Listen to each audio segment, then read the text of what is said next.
Jay Leno's Newport Mansion garden boasts a weather vane and a peacock, each with a unique story.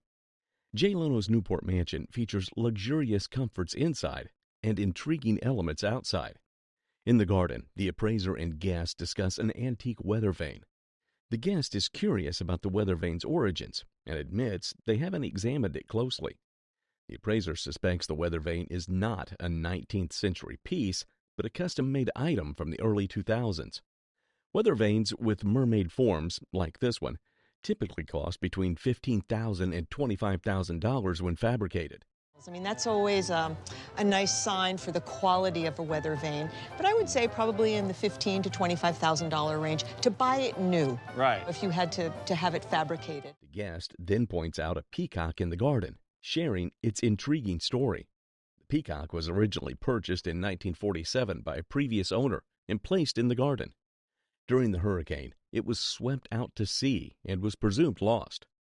Decades later, in the 1990s, the original owner visited the house and was surprised to see the peacock back on the lawn. The guest noted that the peacock had apparently returned from its sea voyage. The appraiser mentioned that the peacock symbolizes resurrection, as it loses and regrows its feathers, adding a biblical reference. The guest connected this symbolism to their own career at NBC, where the peacock is also the symbol. The appraiser commented that while the peacock's precise value is hard to determine, its story adds significant provenance. The estimated auction value for similar garden statuary is around $10,000 to $15,000. Like Runaway Bride, it's one of those things that shows up and it disappears for decades and it comes back. The guest humorously compared the peacock to a runaway bride. You know that around 75% of artists, like Vincent van Gogh and Johannes Vermeer, gain major recognition only after their death. In 2007, a guest brought in a remarkable collection of artwork by the previously unknown American designer Burn Hill in Louisville. This collection featured maquettes, original paintings, and magazine cover posters, all crafted by Hill. Unfortunately, like many others, Hill's work did not gain commercial success during his lifetime, despite his unique modernist and European-style influences.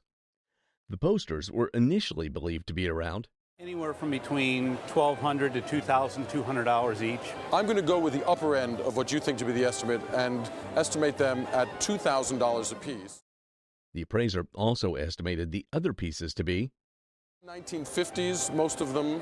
Yes. In my estimation, the original studies for the posters themselves are worth, at auction, $3,000 to $4,000 a piece. Oh, wow. And the little train profiles or little train portraits are worth between $1,000 and $1,500 a piece. Okay, that's good. And with the 12 posters with a value of $24,000.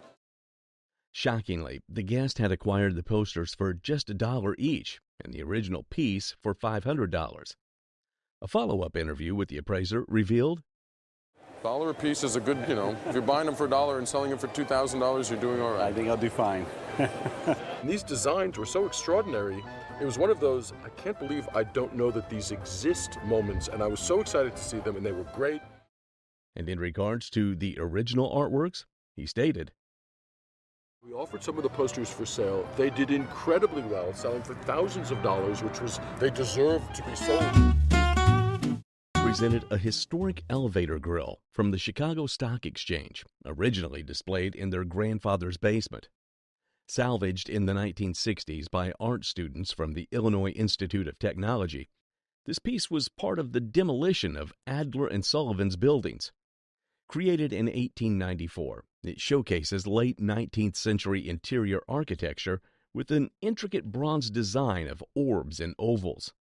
The appraiser also points out the extent of damage to the grill, stating, When they were tearing down the building, they actually set up a shop down on the ground floor selling this as scrap metal. Right. They got melted down.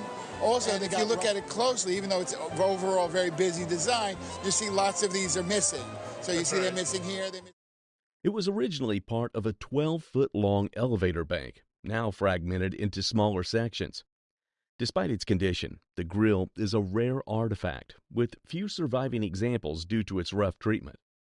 The appraiser valued it at In terms of the value, in a retail setting, this should probably be in the $30,000 to $40,000 range. Okay, that's wonderful. Yeah. Although condition affects value, such pieces rarely come in perfect shape, maintaining high historical significance. Guest has been collecting Edward Gorey items for many years. The collection includes signed and numbered dolls, books, and tarot cards. The breadth of Gorey's work and its macrame themes are admirable.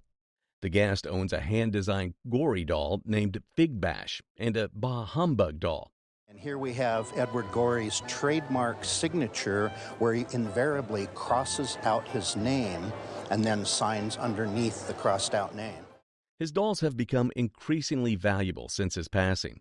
The guest owns a set of Gorey tarot cards that are signed and numbered. The guest has a play poster and a pop-up book signed by Gorey. She also has an early Gorey book called The Green Beads. One of my favorites is over here, the Dancing Rock, and this is by Ogred Weary. She purchased many of the items at their original issue prices. The appraiser estimates the value of the headless bust and Bah Humbug doll at Would be approximately $1,500 for the book, the dust jacket, the box, the doll, Sorry. and of course the all-important autograph. It's nowhere near what I paid. I'm very surprised. The total value of the guest collection is Collection would be $5,000 plus. Oh my gosh. It's very hard to believe, and I have so much more. Word is priceless. Absolutely. This Ronald Reagan caricature montage tells a story of friendship. The guest described a montage of Ronald Reagan caricatures, autographed by him. The guest worked with Reagan for 6 years on General Electric Theater on CBS. As Reagan's executive, the guest wrote and produced his material, forming a close friendship. They met at least once a week during that time. The appraiser noted the piece's value is in the personal connection with Reagan. The caricatures feature a witty inscription from Reagan. The one in the upper right is the one she wears when she thinks of you and how pleasant it has all been. The appraiser highlighted Reagan's wit and his skill in writing his own speeches. The guest confirmed Reagan would test his speeches on him in the dressing room. Early Reagan inscriptions are usually worth $300 to $500. He did a lot of speaking, even way back then. And he'd try his speeches out on you? Oh, yeah, absolutely. He'd sit in the dressing room. Given its context and connection, the appraiser suggested insuring it for $1,000 to $1,500. Caricatures on a poster, I think, brings it much more. If you were going to insure this, I would definitely insure it for anywhere between $1,000 and $1,500. The word is priceless. Guest inherited a cabinet from his aunt, who purchased it from Mrs. Rosenbaum in Fort Worth. The aunt had owned the cabinet for about 15 years before passing it down. It was a cross-branded burl walnut cabinet in the Queen Anne style, typical of English furniture from the early 20th century. The style, it would be known as Queen Anne, and this is a cross-banded burl walnut cabinet. This cabinet was actually made in the early 20th century, intended to deceive and appear older than it was. There was a lack of distress, age cracks, and repairs typically seen in furniture from the 18th century. Additionally, there were inconsistencies in the materials and construction, such as varying thicknesses and colors. Looking at the physical evidence of this piece of furniture, if it were 300 years old, you would have much more distress and age, cracks, and replaced veneers than this has. The batwing brasses on the cabinet were also not original. This cabinet's replica status would humble its auction price, making it value at. If this were to come to an auction, it would be estimated at maybe $4,000 to $6,000. Retail would be higher. Well, that's disappointing, but I'm glad to know it. Well, I'm sorry to disappoint you, but it is important. Today's show features a polar bear fishbowl. It likely dates from the early 20th century. During that time, fish keeping became popular. Polar bears were a common theme. This piece is divided into 3 parts: a high-glazed ceramic base, a glass bowl, and a ceramic top. The bowl can be removed, and the entire structure is well crafted. Additionally, this fishbowl is thought to be of Australian or Eastern European origin. Time there were several factories in Eastern Europe, making porcelain, ceramic, that sort of thing. Another thing is that it is signed, though no information can be found about the maker. However, if we are to take it to an auction today, this 20th century fishbowl would be valued at. Today we would estimate it in the $1,200 to $1,800 range. Okay, thank you. Thank you. This ribbon work outfit is a fascinating piece of American Indian clothing that's attributed to the Miami Indians of northern Indiana. Who was one of the last Indian princesses. She died in the year of 1899. The outfit was handed down supposedly by Chief Little Turtle. This collection includes front seam moccasins and matching leggings, both decorated with intricate ribbon work. The moccasins are notable for their single seam down the front, a characteristic of the Eastern tribe styles. These leggings match the moccasins. It's very, very unusual to find a pair of leggings that match moccasins. While the cloth of the leggings dates to the early 20th century, the ribbon strips along the moccasins are much older, predating the Civil War. Graphically stunning and culturally rich, this set of Miami Indian ribbon work would fetch. I'm going to be pretty conservative, but this is a quick $8,000 for the leggings and the moccasins. Great. In the right place, they might bring a reasonable amount more than that. Thank you. I'm about ready to fall over. Oh, well, please don't. Oh, you made me very happy. I mean, Well, great. It's great. This dress was worn by Marilyn Monroe in the film Some Like It Hot. It was gifted to the guest by Don Feld, a costume designer in Hollywood. Don likely obtained the dress from the Western Costume Company. It was designed by Oscar-winning costume designer Ori Kelly.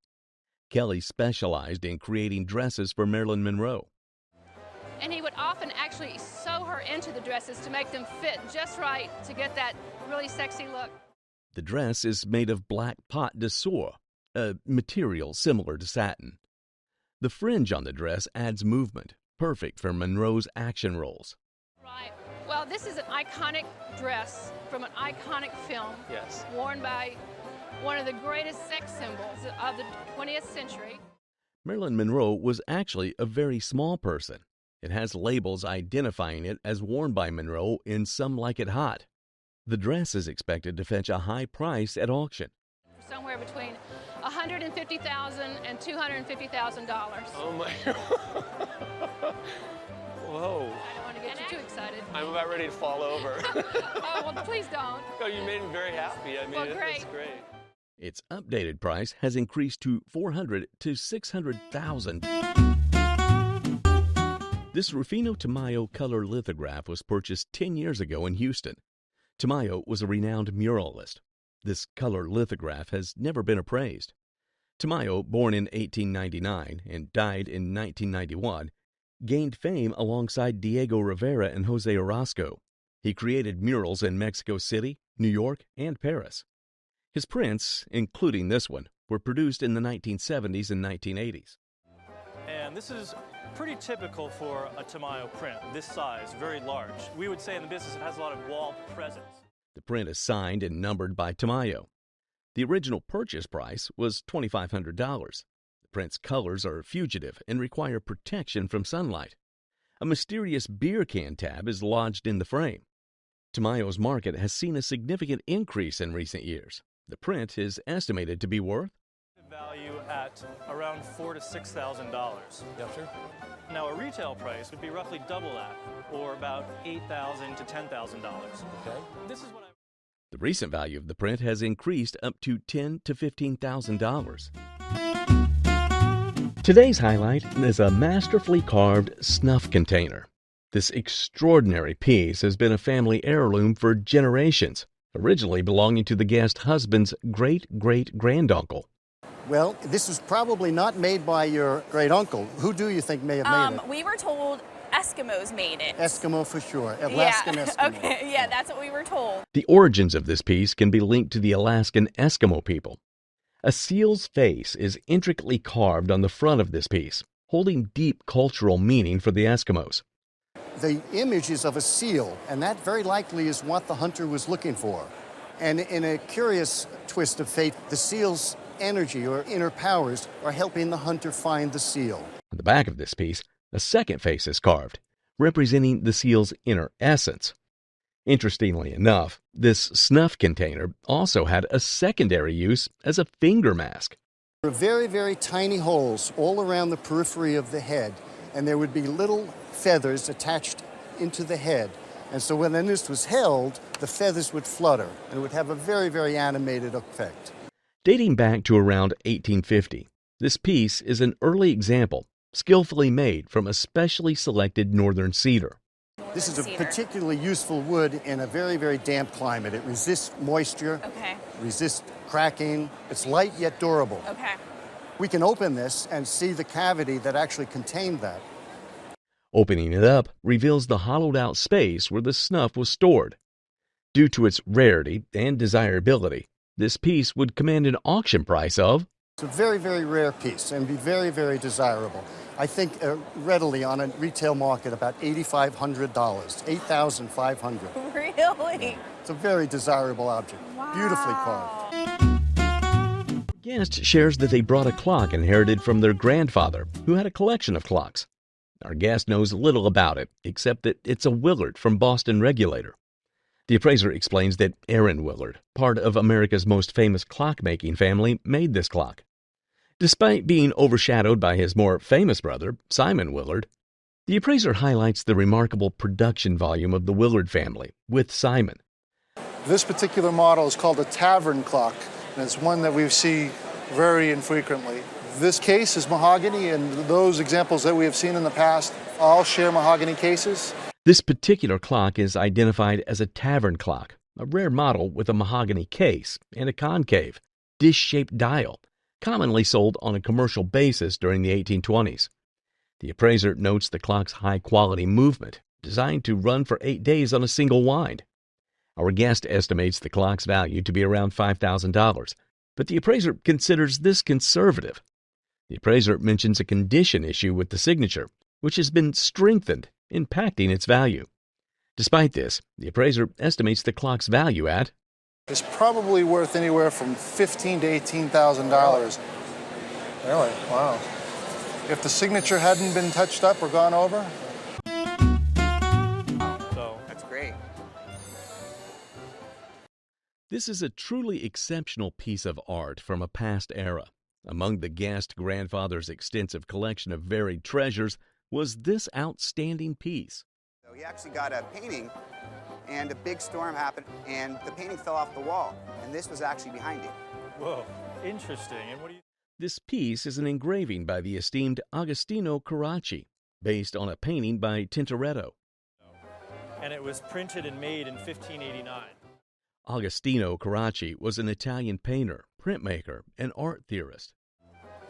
Closer to the center here is Tintoretto's name, and then all the way over here close to me is the date 1589. He was a prominent figure in the Bolognese school of painting and a key figure in the development of the Baroque style. This work is an engraving printed from 3 separate copper plates, united on 3 individual sheets of paper. Sheets of paper, that's why you have these breaks in the paper. Those are natural. It's one of the largest prints that survive from the 1500s. The engraving boasts extensive documentation and was in fact a famous image even in its own time, given its impeccable provenance and remarkable state of preservation. The 16th century artwork would be valued at... In this condition, you would probably see it at auction for around $4,000 to $6,000. Wow, so that's great. Collectible is highly sought after, especially among boxing enthusiasts. Cassius Clay is considered one of the greatest boxers of all time. Greatest. And he still is, well, until he passed away, he still was the greatest. Sure. And this was in Miami? This is in Miami, Florida. Okay. This is one of his fighting promotions. He had lived in Miami, Florida, where the guest was gifted this piece as a child. And he would run around the park, and all the little kids would run around following him and chasing him and mimicking him as he was practicing his boxing. The 1964 twice-signed Cassius Clay promotional print is extremely rare, as most prints were only signed once or not at all. 1964 was a pivotal year for Cassius Clay. He defeated Sonny Liston to become the youngest heavyweight champion at the time. Shortly after defeating Sonny Liston, he changed his name to Muhammad Ali, making a significant turning point in his life. So, of course, Cassius Clay fought Sonny Liston on February 25th, 1964. Beat Liston 7 rounds. He proclaimed his faith to the Nation of Islam, became Muhammad Ali. A well-preserved print with minimal wear and tear can command a higher price. Given its rarity and historical significance, this extraordinary piece is valued at $7,000. No way. Yeah. 5 to 7,000? We'd Wow. insure it for considerably more. We'd insure it for about $10,000. Wow. This is a stunning example of Native American craftsmanship. The Navajo silver bridle is a unique artifact, likely from the 19th century. Oh, it's a fabulous early bridle, probably from the 1870 period. A real museum caliber bridle. The material these are made out of is probably silver and possibly coined silver. I've always loved these. The guest purchased this piece about 30 years ago for $2,000. The intricate silver work on the bridle demonstrates the Navajo people's mastery of metalwork. The Naha is a Moorish symbol that made its way from Spain to the Americas through Mexico.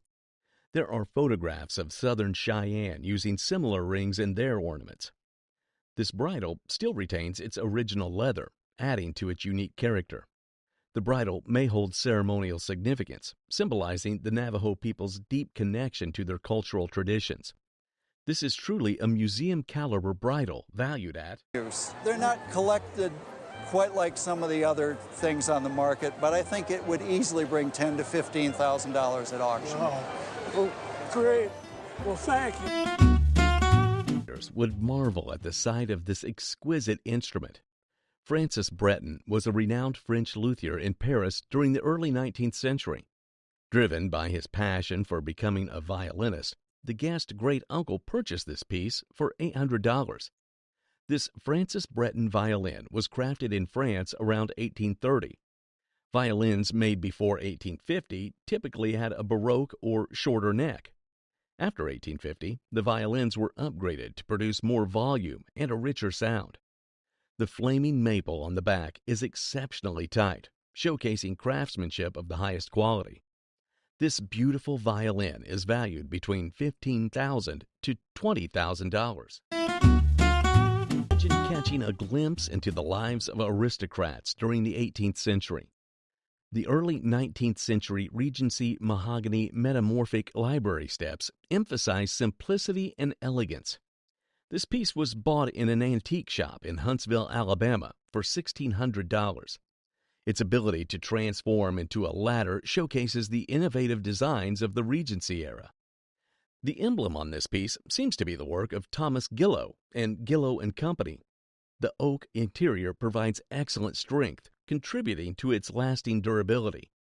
This fine piece of furniture is valued at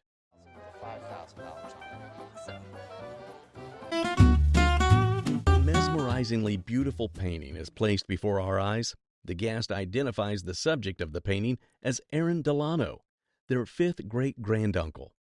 And we believe that he is, through both research and word of mouth, that he was the youngest sea captain in the New England area. He was born in 1767, but his life was cut short when he was lost at sea in 1794. And we believe he was doing a trade route on the New England coast from Plymouth and Nantucket up the coast to Turner, Maine, and sometimes to Nova Scotia. Portraits of ancestors are common, but it's extremely rare to find one with this level of complexity. In it, it's as much an illustration of his occupation as anything else, but he's very handsome, he's young. His occupational tools are also prominently featured in the painting. And that instrument is an octant, which means that it would do an eighth of a circle, but they were used for navigational purposes. The identity of the artist who painted this masterpiece is unknown. Lots of times these artists were itinerant, and we don't know who a lot of them were. Despite some minor paint loss, the work remains in excellent condition and would be valued at. We feel like at an auction, in as-is condition, its value would be $8,000 to $10,000. Hey, that's good. It's exciting. To the guest hangs a breathtaking portrait of a woman. It's a beautiful work of art attributed to the talented Earl Morin. What I found out was the Earl Moran, when he painted these, that the more clothes that came off the women, The guest was amazed by the worth of this exquisite artwork. is $20,000 to $30,000, which is crazy. She received the stunning painting from her mother, who had bought it at an estate sale decades ago. Earl Morin was an American pinup artist and illustrator, best known for his work creating glamorous and sensual portraits of women, often for use in advertising, magazines, and calendars. Morin's artwork typically featured beautiful women in elegant poses, showcasing their beauty and charm.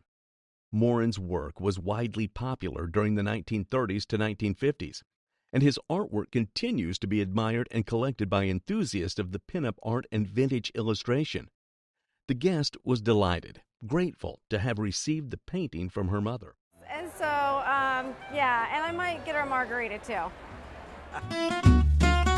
Sanders shares his insider knowledge on antiquarian book collecting in this exclusive episode. Using a vintage edition of James Cain's The Postman Always Rings Twice, he illustrates his first tip for collecting antiquarian books. We have a $10 used book. We put the dust jacket back on the book, and now we have a collector's items worth 5 or 10 times more than the unjacketed book. His first tip reveals that the true value lies in the dust jacket, not the book itself. What's a first edition? A first edition refers to the initial printing of a book. Every book ever printed going back to Gutenberg's Bible has a first edition. His second tip emphasizes the earliest possible state of the first edition is the most valuable. Next, he demonstrates how to determine if a book is a true first edition. Go past the title page. It tells us it was published in 1952. It's a doubleday book, and it says first edition. He mentions that a frequently asked question is whether a book with detached covers can still be deemed in good condition. That's not good condition. The interior of the book and the covers of the book are connected, or they should be. This brings him to his third and final point. The book's cover condition significantly impacts its value. The whole book has to be in good condition, not just the text block, but the covers too. So there you have it, 3 quick tips from the antiquarian world of books. Character model from Disney's 1940 Pinocchio showcases Lampwick as he transforms into a donkey. This detailed plaster model served as a reference for animators to accurately depict Lampwick's transformation. Unlike most models destroyed after production, this one survived, showcasing exceptional craftsmanship for animators. Prominently displayed on a bookshelf, the model has been a cherished piece in the household for years. Intrigued by its fierce expression until the guest finally saw the film and understood its context. Disney character models are highly coveted by collectors due to their rarity and significance in animation history. Animators for the 1940 film would follow this as they were doing their animation. Depicting Lampwick as a boy, the last similar model sold for $6,000 at auction. Given its unique status as Lampwick in his donkey form, this model is even more valuable, with an auction estimate ranging from I would put an auction estimate of $6,000 to $8,000 on it. and sentimental costume from Sonia Henny's iconic ice skating shows dating back to 1941 or 1942. She died relatively young at 57 of leukemia, so you were very fortunate. And what? This outfit was worn during one of Henny's early performances of her iconic hula routine, a signature act that captivated audiences. This costume now belongs to a collector of ice skating memorabilia who acquired it through a dear friend. Sonia Henne was remarkable, winning 10 world championships and 3 Olympic gold medals from 1928 to 1936. Beyond skating, she became a Hollywood star with 20th Century Fox, becoming one of the top box office draws of her time. Henne was a trailblazer in both sports and fashion, known for her above-the-knee costumes and innovative choreography. This iconic costume, featuring nude undercoating, beading, and sequins, is from Henne's hula performance. Its value is significantly enhanced by the photo documentation linking it directly to Henne's show, raising its auction to I would put an auction estimate of, say, $3,000 to $5,000. and pen drawing showcases the improved American merino sheep owned by Isaiah McKinley of Valparaiso, Indiana. Created by N.W. Wineland of Centerburg, Ohio, the artwork exemplifies late 19th century Midwest folk art. It showcases local farm prosperity, with artists like Wineland creating detailed images of farms, homes, and livestock. What I love about this is just the fatness of the sheep. These sheep were so great. And from a Civil War ancestor who died in 1901, the drawing reflects Indiana's agricultural significance. Each sheep in the illustration is numbered, corresponding to the farmer's breeding records rather than the artwork sequence. With marks from a wooden board that burned through the paper, the piece shows age-related damage. Despite these imperfections, the artwork holds significant value. Underscoring its importance, its auction estimate ranges between a good auction estimate for this charcoal and pen drawing is somewhere between $4,000 and $6,000. Surprise you? Actually, original Dick Tracy cartoon by Chester Gould. It's belonged to the guest grandmother who worked for the Chicago Daily News, and this cartoon was personalized for her. Dick Tracy is a famous comic strip character created by Chester Gould and appeared firstly in October of 1931. So the strip itself is great because you have the important artist and the important character. The cartoon is in good condition, except for a torn piece that can be restored. There is a paste over on the cartoon, which is common in comic strips. It is dated August 13, 1932. This cartoon is likely one of the only surviving ones from that year. The cartoon features Dick Tracy, but not Tess or a major villain. Despite these factors, the cartoon is valuable due to its rarity.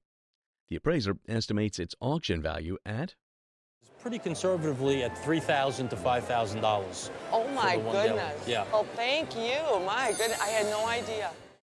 The cartoon's market value has seen a significant uptick, reaching an estimated $4,000 to $6,000. Set of beautifully crafted wooden geometric models, consisting of a cylinder, a cone, and a sphere, was discovered at a garage sale. What you've brought us today, they're in this beautiful maple. They've got this great sculptural quality. Initially purchased for $40, these items were initially mysterious, with their exact purpose unclear to the guest. Leading to a fortunate find, the seller offered these items along with the sphere as a bonus. These models, created from maple wood, were designed as educational tools for teaching geometry, specifically for understanding volumes. Invented in the late 19th century by Albert Kennedy of Rockport, Indiana, these models were patented in 1883. They remained in use as teaching aids until around 1917, when they were mass-produced in Chicago. In particular, the sphere opens to reveal a star-shaped formation, highlighting its sculptural quality. Despite missing some metal covers, the set's craftsmanship and historical value make it worth between And this is a retail price, somewhere in the range of $1,500 to $2,000. Holy smokes, are you kidding? Photographs not only capture moments in time, but can also tell extraordinary stories. In 1975, Colonel Sanders purchased the home of a family in Shelbyville, Kentucky. During the construction of their new house next to his, the Sanders family lived in their basement while building their home. For the last 5 years of his life, from 1975 to 1980, they lived right next to Colonel Sanders. As a senior in high school, one of their children participated in a Halloween costume contest. He approached Colonel Sanders to ask if he could dress up as him for the event. The colonel graciously agreed and even provided a white suit for the costume. The student stuffed pillows inside the suit, painted his hair white, and won the contest. While examining the condition of the item, the appraiser said, She did say that this valued at between $30,000 and $50,000. I was not expecting, I had no idea.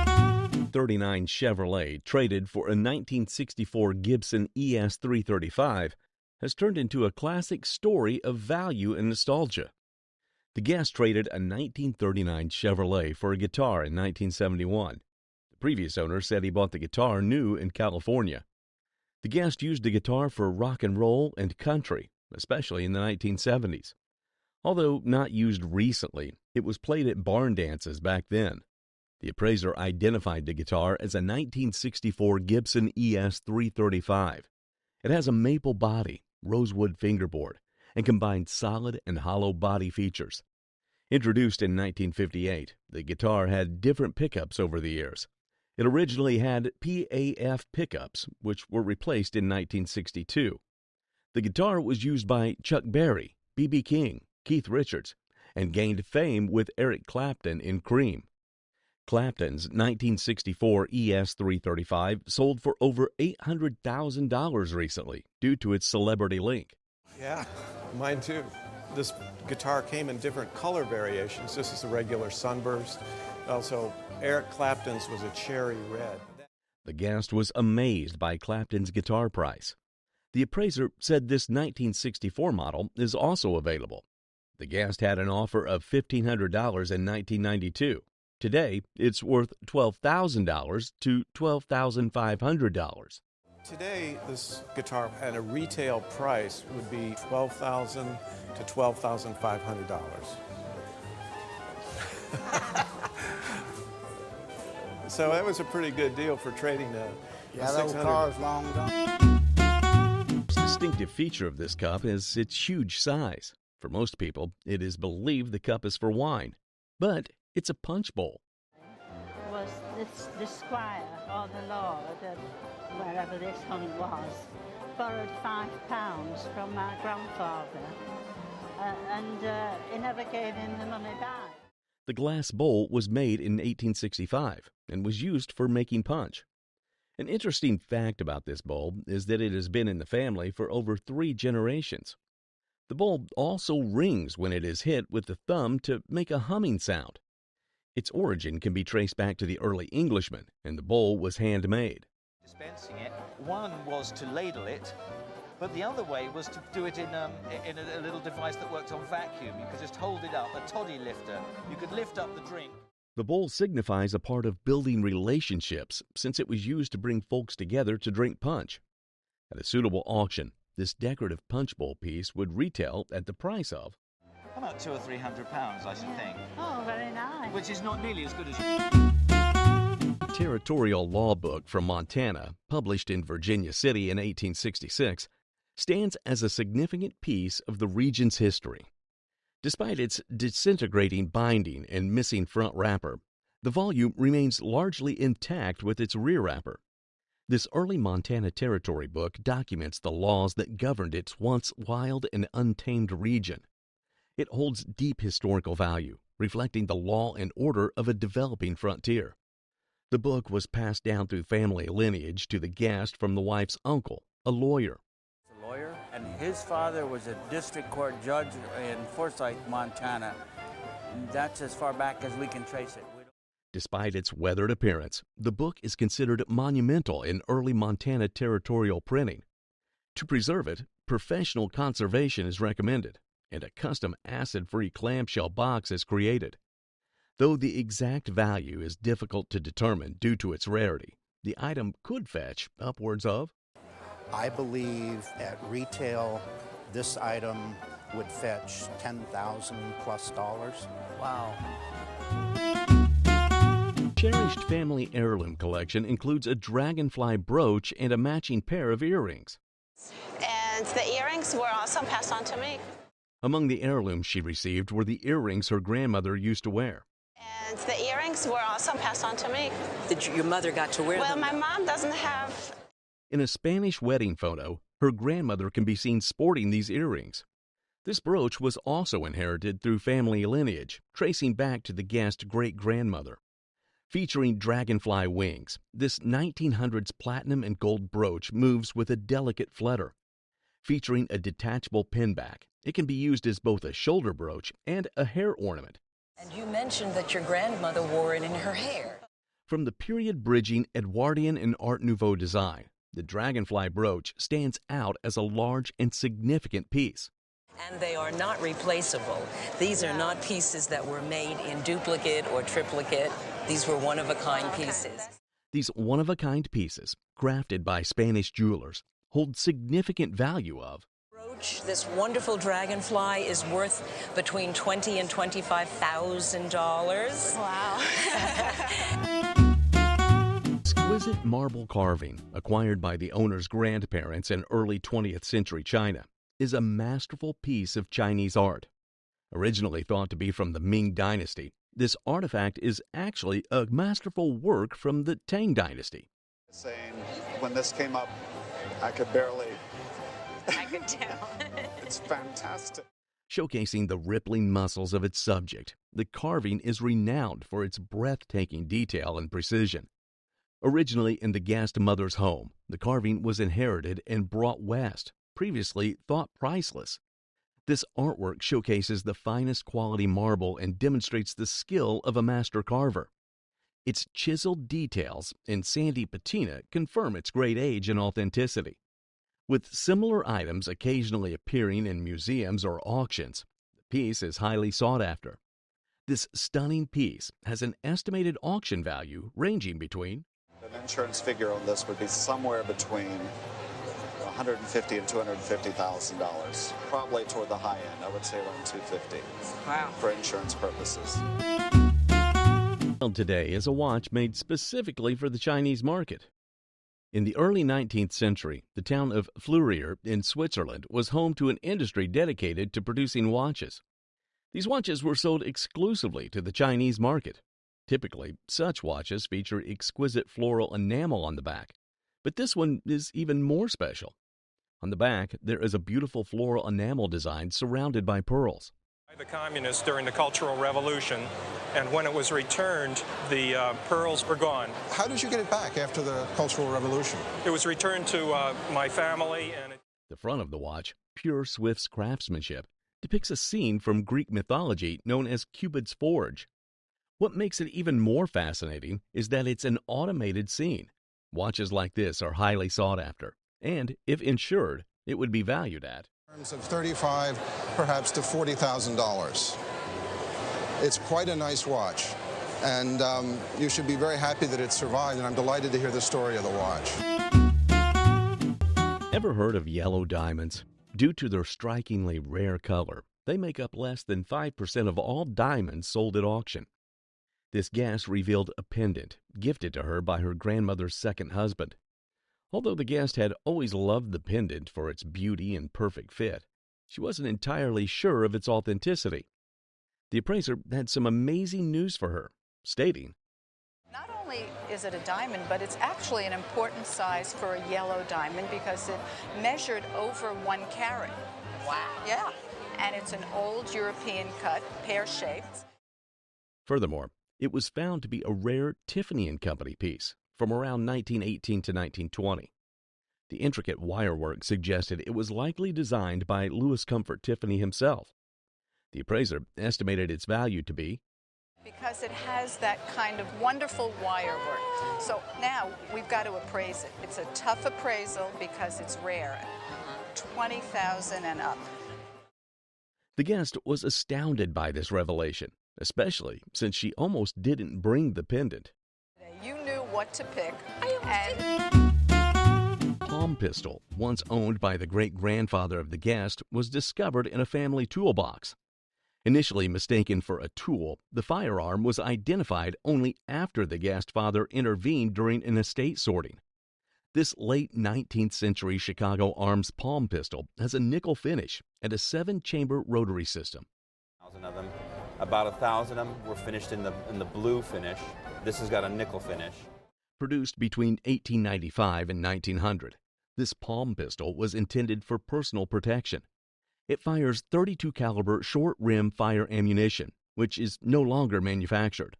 This gun features a squeeze action mechanism and matching serial numbers on the case and cover, enhancing its collector value. With most of its original finish intact and the grips in excellent condition, this antique firearm is a rare find.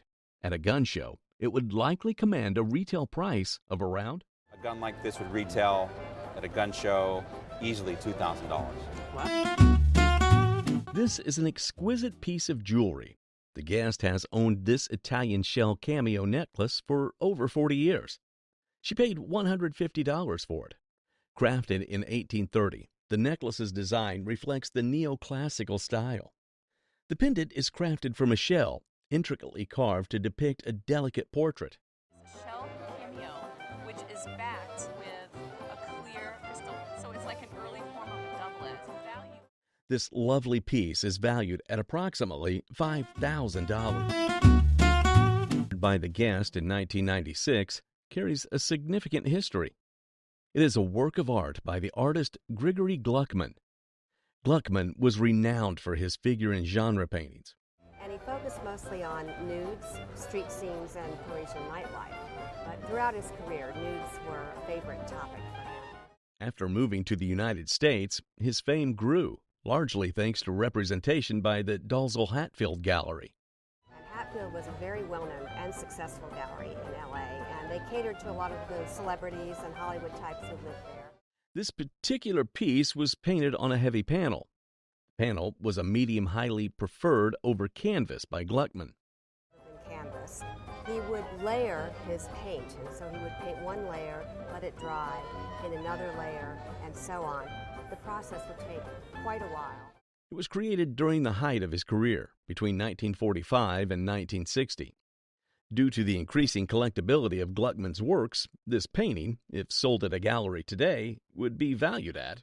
In a gallery, it would more than likely sell for $100,000. This plate represents a ravishing piece of Dutch artistry.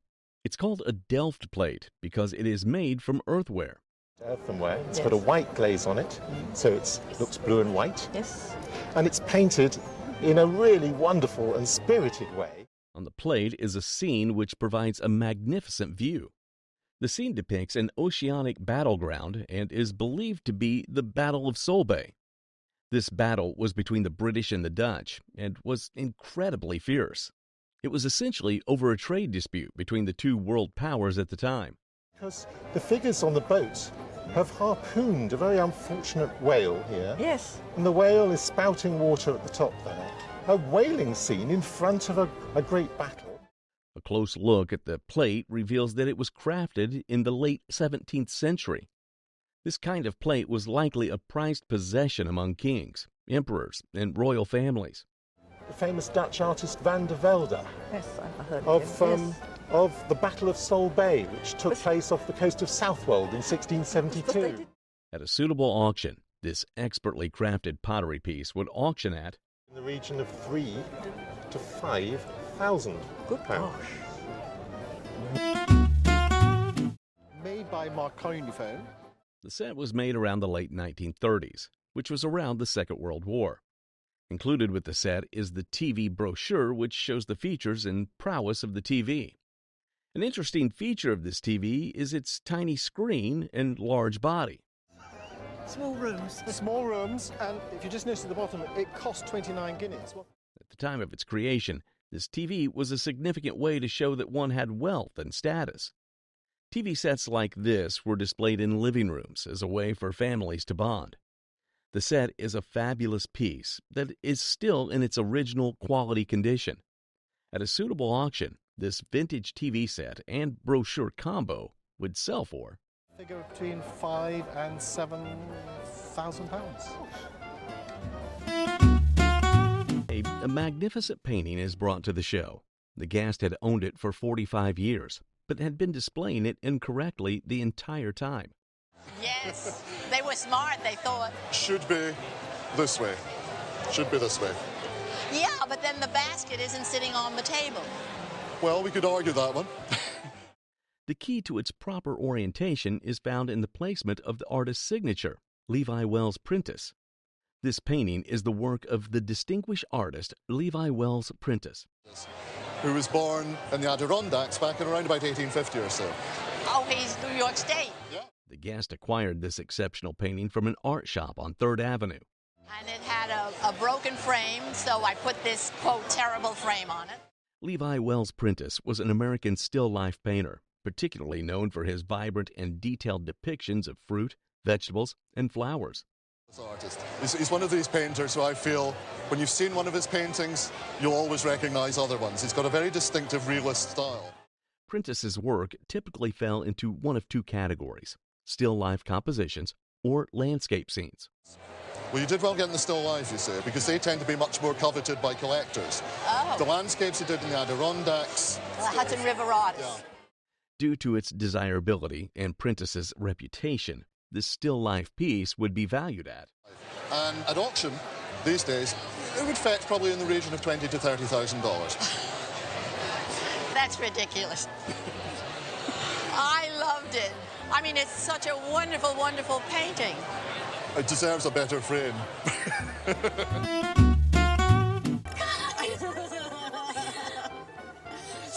This is so cool. Oh, thank you so much. I might like to hug you, or is that another? When we think of antiques, plastics don't often come to mind. Today's guest brings a piece of Bakelite, an early form of plastic made from phenyl formaldehyde. Bakelite, patented by Leo H. Baekeland in 1908, has a quintessential Art Deco look, and that's where the name originated. The guest shows 3 examples of collectible purses that have become highly sought after in recent years. Some are marked, like the first purse by Llewellyn, while others are not. Additionally, there's a classic Bakeline design bracelet, known as the Philadelphia bracelet, which was passed down from her parents. And they just became very good friends and took good care of her. She passed away. People from back east came and took most everything in the house. My mom went down to clean, and the people that were there said, take this, throw it away, do whatever you want with it, we don't want it. Purses like these can fetch a significant price of $500 to about $1,000 to about $1,500. Also, the bracelet is also conservatively valued at a notable sum of $6,000 and $8,000. No way! And I've asked a couple of other experts here, and we feel it could be even worth a little bit more than that. Oh my God!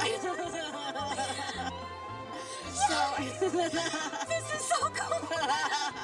Oh, thank you so much. I might like to hug you, or is that? bought at a garage sale for $25. This 1835 Tollware deed box exemplifies functional, decorative 19th century craftsmanship. Tollware refers to lacquered tin or metal, often hand-painted with vibrant designs. Rare artistry emerged from small New York workshops. This deed box features a domed lid and colorful floral folk art. These boxes securely stored important documents for both businesses and individuals. The durable metal box, with its intricate paint, combined utility and decoration. Its blend of utility and art was valued by the appraiser. Range of about $1,100 to $1,400, about $1,400, yeah. Wow.